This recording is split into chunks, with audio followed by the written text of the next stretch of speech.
This channel does not promote any violent, harmful, or illegal activities. All content provided by this channel is meant for an educational purpose only. দিনভর রণক্ষেত্র বাঁশডোলি, রাতে উত্তপ্ত বাঁশডোলি থানা চত্বর, পড়ুয়ার মৃত্যু এবং দলীয় কর্মীকে গ্রেপ্তারের প্রতিবাদে থানা ঘেরাও বিজেপির অভিযোগ বাঁশডোলিতে বিক্ষোভের ঘটনায় রুবি দাস মণ্ডলকে গ্রেপ্তার করে পুলিশ।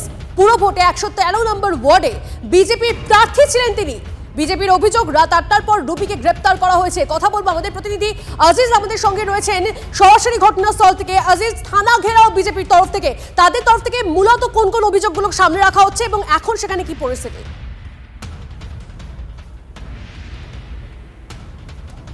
দেখো, আমি গোটা বিষয়টি তোমাকে দেখানোর চেষ্টা করব। আমরা বাঁশডোলি থানার সামনে রয়েছি। এখন কিন্তু পরিস্থিতি অনেকটাই শান্ত। তার কারণ বিজেপি নেত্রী রূপা গঙ্গোপাধ্যায় তিনি থানার ভিতরে অবস্থানে রয়েছেন এবং তিনি একেবারেই যারা দোষী, যারা এই হামলা চালিয়েছে এবং রুবি দাস মণ্ডলকে যে গ্রেফতার করে আনা হয়েছে পুলিশের গাড়িতে, যে নিয়ে আসা হয়েছে রাত 8টার পর, এই বিষয়গুলিকে সামনে রেখে বিজেপি কর্মী সমর্থক এবং রূপা গাঙ্গুলি তারা বাঁশডোলি থানায় আসেন এবং এসে তিনি ভিতরে গিয়ে কথা বলেন। এরপর মনোজ বার্মা সিপি তিনিও ঘটনাস্থলে এসেছিলেন এবং তার সঙ্গেও বিজেপি নেত্রী তিনি কথা বলেন এবং তারা একেবারে নির্দিষ্ট ফুটেজ, নির্দিষ্ট ছবি পুলিশকে দেখিয়েছে যে এরা দোষী, এদেরকে গ্রেফতার করতে হবে, সেই দাবি নিয়ে রয়েছেন। কিন্তু থানার বাইরেরটা এখন একেবারেই খালি হয়ে গেছে। তার কারণ বিজেপি নেত্রী কিছুক্ষণ আগে তিনি বেরিয়ে এসে তার যারা কর্মী সমর্থক যারা এখানে থানার বাইরে বিক্ষোভ দেখাচ্ছিলেন, তিনি তাদের উদ্দেশ্যে বলেন যে প্রত্যেকেরকে বাড়ি চলে যেতে বলেন। তার কারণ তিনি যেটা বলছেন যে কোনো রকম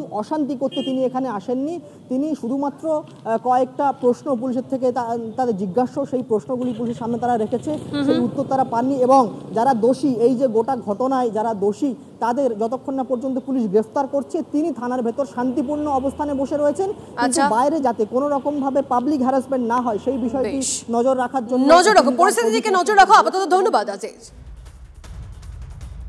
আমার সাথে ভদ্রভাবে ব্যবহার করেছেন কমিশনার, ধরে ফেলবেন নিশ্চয়ই, যদিও সকাল থেকে পারেননি, এতক্ষণ রাত 9:30 অবধি পারেননি।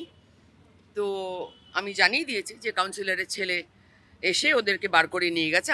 আমার মণ্ডলের সভাপতিরাই বলে দিয়েছে, আমাদের এখানকার সব ছেলেরাই বলে দিয়েছে, আমি টিভিতেও দেখেছি। তো রাতটা এখানে বসে থাকি, আজ বসবো, কাল বসবো, পরশু বসবো, যতদিন না ধরবে ততদিন বসবো।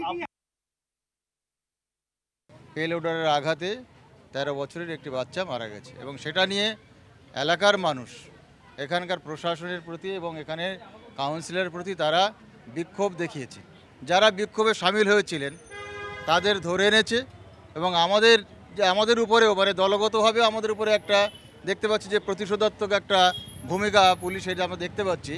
যে যখন এই বিক্ষোভটা থেমে গেছে, বিক্ষোভ থামার পরে তারা বিভিন্ন ফুটেজ নিয়ে গিয়ে যারা এই বিক্ষোভে ছিল, বিক্ষোভ করা গণতান্ত্রিক অধিকার, যে কোনো মানুষের গণতান্ত্রিক অধিকার, কিন্তু যারা বিক্ষোভে ছিল তাদেরকে নিয়ে বিভিন্ন জামিন অযোগ্য ধারায় কেস দেওয়ার তারা চেষ্টা করছে, অ্যারেস্ট করেছে। এদিকে তিলোত্তমার বিচারের দাবি ও নিরাপত্তার দাবিতে লাগাতার কর্মবিরতি জুনিয়র ডাক্তারদের। মহালয়ার আগে রাত দখল, ভোট দখলের পর দুপুরে মহা মিছিল ও মহা সমাবেশের ডাক দেন জুনিয়র চিকিৎসকরা। কলেজ স্কোয়ার থেকে ধর্মতলা পর্যন্ত মিছিলে হাঁটলেন জুনিয়র চিকিৎসক সহ নাগরিক সমাজও। এছাড়াও শহরের বুকে বেশ কয়েকটি মিছিল হয়। সন্ধে প্রতিবাদ স্বরূপ গঙ্গায় হাজার প্রদীপ ভাসানো হয়। প্রদীপ আন্দোলনের আগুন জ্বালিয়ে রাখতেই এই কর্মসূচি, মত চিকিৎসকদের। এটা প্রদীপটা দিয়ে যে আমরা বোঝাতে চাইছি যে প্রতিবাদ যে চলছে সেটা এইভাবেই চলবে, সবার মধ্যে যে আগুন আছে সেটা সেই প্রদীপে আমরা সেটাই সেভাবে প্রেজেন্ট করতে চাইছি। প্রদীপ মানে ভগবানের উদ্দেশ্যেই জ্বালানো হয়।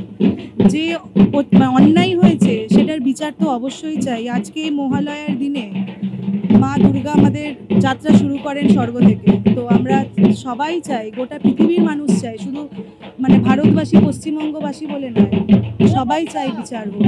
আমরা বিচার চাই, শুধু বিচার চাই, আর কিছু না, শুধু বিচার চাই। আমরা জানি মহালয়াতে মহিষাসুরের বিনাশ হয় এবং এখানে আজকে শুধু মহিষাসুর নেই, অনেক অসুর, যেরকম তার মধ্যে কলকাতা পুলিশ পড়ে, প্রশাসন পড়ে, প্রত্যেকেরই আমরা বিসর্জন দিতে চাইছি। আমরা মনে করি এই উৎসবের মধ্যেও যেন একইভাবে মানুষের মনে এই প্রদীপের শিখার মতন আন্দোলনটা অনির্বাণ হয়েই থাকে। এবার তৃণমূলের গোষ্ঠী সংঘর্ষের একটা খবর আসছে আপনাদেরকে জানিয়ে রাখি। বাজি ফাটানোকে নিয়ে গোলমালের জেরে তৃণমূলের দুই গোষ্ঠীর সংঘর্ষে উত্তপ্ত নৈহাটি। মারধরে জখম 4 জন। আশঙ্কাজনক এক ছাত্র নেতা। নৈহাটি আরবিসি কলেজের সামনে পিকনিক চলার সময় বাজি ফাটানো হয়, আর সেখানে ছিল নৈহাটি টাউন ছাত্র পরিষদের প্রেসিডেন্ট ঋষি মুখার্জির দলবল। প্রতিবাদ করেন শাসক দলের আরেক ছাত্র নেতা অজয় প্রসাদ। এরপরই অজয়ের উপর লাঠি রড নিয়ে চড়াও হয় ঋষির দলবল। ঋষি মুখার্জি সহ দুপক্ষের 4 জনকে গ্রেপ্তার করেছে পুলিশ।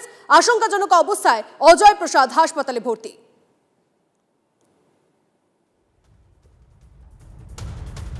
আর শুধু নৈহাটি কোথায়, মুর্শিদাবাদের দিকে এবার নজর রাখা যাক। মুর্শিদাবাদের ভরতপুরে সেখানেও তৃণমূলের গোষ্ঠীদ্বন্দ্ব প্রকাশ্যে। তৃণমূল বিধায়ক হুমায়ুন কবিরের বিরুদ্ধে ক্ষোভ তৃণমূল কর্মীদেরই। দলীয় পতাকা হাতে নিয়ে প্রতিবাদ মিছিলে হাঁটলেন মহিলারা।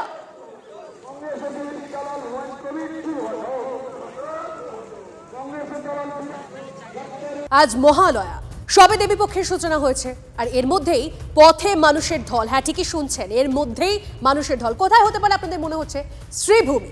শ্রীভূমির দিকে নজর রাখা যাক, কারণ আপনারা জানেন গতকালই শ্রীভূমিতে শারদোৎসবের সূচনা করেন মুখ্যমন্ত্রী, আর আজই শ্রীভূমিতে দর্শনার্থীদের ভিড়টা কতটা জানবো। আমাদের প্রতিনিধি অরিত্র আমাদের সঙ্গে রয়েছেন সরাসরি। অরিত্র, দেখো তনিষ্ঠা, আজকে দেবীপক্ষের সূচনা মহালয়ার দিন, এবং মহালয়ার দিন থেকেই কিন্তু মানুষ কার্যত উৎসব মুখর হয়ে গিয়েছে।